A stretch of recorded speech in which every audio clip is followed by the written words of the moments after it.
بطل بقى تعمل الايكونز بالشكل الفقير ده، وتعالى اعلمك ازاي تعمل ايكون شكله بريميوم وصايع كده وجذاب وباستخدام كاب كات بس. يلا بينا نعم في التوتوريال. مبدئيا عشان نعمل الشيب بتاعنا اللي هنحطه جواه الايكون هنضيف تكست، حدد ديفولت تكست، مسطرة، خلي الفونت سايز على الاخر. بعدين هنضيف باك جراوند. قبل اي حاجة بس هنخلي الريشيو بمقاس الريل. بعدين هنغير لون الباك جراوند لمثلا اللون ده، ممكن نخليه افتح سنة. جميل اوي. وهنعمله كومباوند كليب. بعدين نفتح فيديو، ومن فيديو نفتح ماسك، من ماسك نفتح ماسك الريكتانجل. بعدين نعمل ايه ريكتانجل كويس بالشكل ده. اعتقد كده مناسب خالص. هنعمل دبليكيت اللير دي، هنيجي عند اللير اللي فوق ومن نفس اللون نغمق شوية.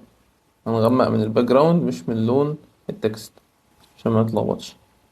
هنغمق سنتين. جميل أوي. نعمل كومباوند كليب تاني. بعدين نفتح الماسك والماسك سبليت، نعمل دي كده، نقلبها بالشكل ده. كل مرة تتعبني. ننزل ومن هنا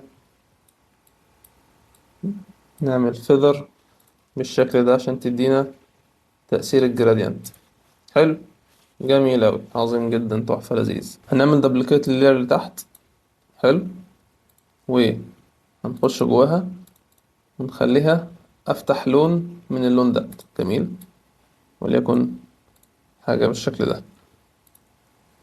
نفتح من البيزك ترانسفورم، نيجي يمين شوية. عظيم أوي.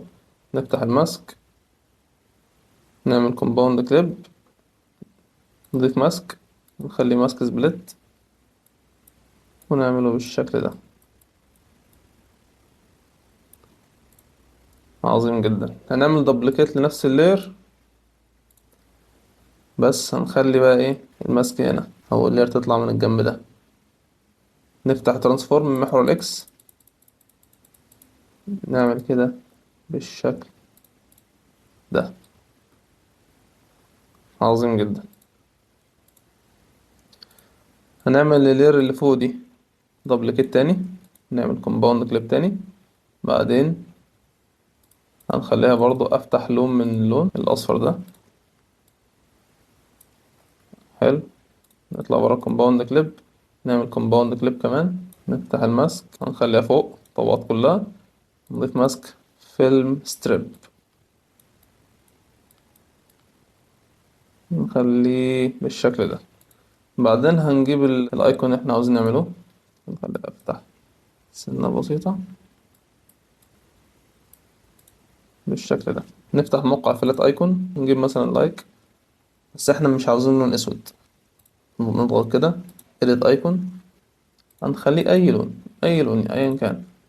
نحمله بصيغة PNG اعلى جودة، فري داونلود،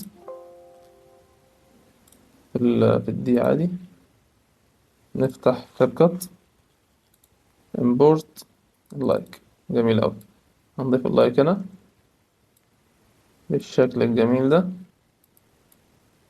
ونخلي تحت بس الايه الشايني ده. عاوزين بقى نغير لونه، نفتح كيرفز، خلي لونه ابيض خالص. بعدين هنضيف افكت اللي احنا عارفينه، نيجاتيف داخل اطار، خلي السايز زيرو، سبيد زيرو، فيرتيكال زيرو، هوريزونتال زيرو، فلتر 100. بعدين نغير اللون زي ما احنا عايزين. نلمس فوق هنا، ممكن نخليه بالشكل ده. بعدين نجيب افكت جلو نضيفه عليه بالشكل ده. جميل أوي. هنا قابلتنا مشكلة إن الجلو على المربع بتاع الأيكون بس، يعني الجلو بص باين إنه حاد إزاي. فإحنا مش عاوزين كده. هنعالج المشكلة دي إزاي؟ نعمل بس Alt Shift G عشان ننسخ إعدادات اللير دي كلها. بعدين نمسح الجلو، نمسح الجلو من هنا. بعدين نعمل كومباوند كليب. بعدين كنترول شيفت في عشان نطبق او نعمل بيست للاعدادات اللي احنا نسخناها. نلغي كل حاجه ما عدا الافكتس. حلو قوي. بس هنمسح افكت نيجاتيف ده في الاطار ده كده. المشكله دي راحت من عندنا تمام. عظيم قوي. احنا لحد كده تمام. ممكن نكبر دي شويه.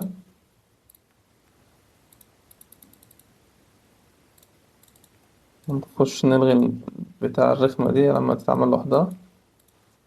اطلع كنترول ايه، كنترول عشان نحدد كل لاير، والت جي عشان نعمل القصه دي كلها كومباوند كليب. مش هيتعمل معانا كومباوند كليب ليه بقى؟ لان احنا مستخدمين كومباوند كليبس كتير جدا كتير جدا. فاحنا هنعمل حاجه حلوه قوي، نمسك كل لاير نعمل لها فريز.